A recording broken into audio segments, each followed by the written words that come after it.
here at the Northeast Racers Auction and Trade Show on a Friday night. Not much time left here, but one of the guys who was on my list that I wanted to make sure to talk with was Vinny Salerno. He is the Northeast warehouse for Keizers wheels. And in addition to that, he also owns the car that won the final race in Charlotte at the World Finals with Brett Hearn behind the wheel. First of all, Vinny, how are we doing? I haven't seen you in forever. Everything's good, no complaints. Good. Obviously, real happy with what happened down there in Charlotte, huh? Yes, yeah, it was a nice surprise, a pleasant surprise. And that was the word, because I was talking to Bobby Hearn earlier. Obviously, he was rooting for the same guy you were. Yeah. Is surprise even a fair enough word, or no?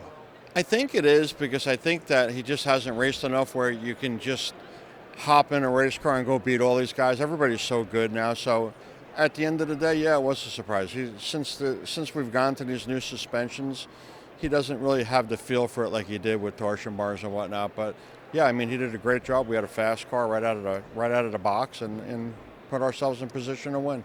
I wrote a little while about what happened at Keizers Wheels. Obviously, you have firsthand knowledge of this. What did happen? When was the fire, and where was it? The fire was right at the factory where we make the wheels, and the fire started in the polishing department. Not really sure what happened, but with polishing you get a lot of debris and a lot of dust, and it builds up, and we think that it smoldered and started the fire at night when nobody was there. So it happened during the day, not at night when nobody was there? It happened at night when nobody was there. It did? Okay, yeah. So that's one of the reasons it got... So was there anything left? So all the production part of it, everything that makes the wheels, all got damaged. All the CNC machines, everything but heat treating didn't get damaged, and powder coating didn't get damaged, and a lot of the raw material didn't get damaged, but everything else did. Okay, so this was millions of dollars worth of damage then, easily, huh? Yeah. So what was the next step? They found a building? Well, the next step was dealing with an insurance company for 3 or 4 months to do an investigation, and you know, that was the tough part. That's what slowed everything down. But yeah, you had to wait until that was done to do anything. As of now, yeah. So as of now, they found a building about 8 miles from the shop, an 80,000 square foot building that they're going to lease for a year, and try to buy that rather than rebuild at this moment, because that would take too long. Okay. How does it look now? Is equipment going in? Yes. Yeah, we just had, I think, 3 or 4 Haas machines delivered this week. The thing that's holding up a little bit is the machine that spins the wheels, that makes the wheel halves. It's something that you don't just buy, it has to get built. Okay. So it's taking some time. They take 6 months to build, so we're taking delivery. We got one already, so they're getting that set up, and another one should be coming soon. So when do we anticipate production beginning again? Hopefully we should have them in the middle of January, end of January.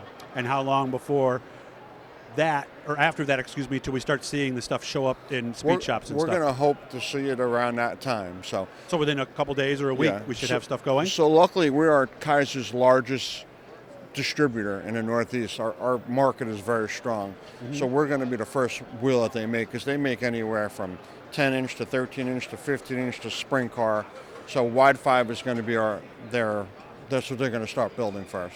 Just modified in sprint wheels, or do they do other stuff as well? No, they do all kinds of stuff. They do everything. They do tractor pull wheels. They do go-kart wheels. They do everything. Yep. But all racing applications, no street rims and stuff like that? We do some street stuff too, yeah. Okay. Not much, but yes. So this had to be tough for you being one of the distributors, right? Well, it put me out of business. I mean, luckily, the week that the fire happened, I had received like 8 pallets or 9 pallets of wheels. Okay. But they were all back orders anyway, so they were gone. Yeah, so they were all spoken for. So we optimistic at least now, Vinny? I'm sorry? Are you optimistic now then about the future? Very optimistic, yeah. Right. And in the meantime, we also took on the Swift line. We're a Northeast warehouse for Swift Springs, so I've been able to concentrate on that a little bit.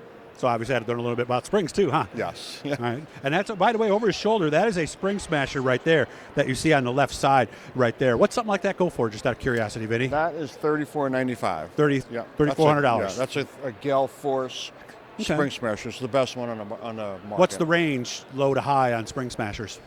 You can go from probably $34.95. His latest and greatest is in the $7,000 range. Okay, so that's the low end right there. Yes. And it keeps track of all the stuff on the computer, and you can plug your laptop in and all that stuff, right? Yes, sir.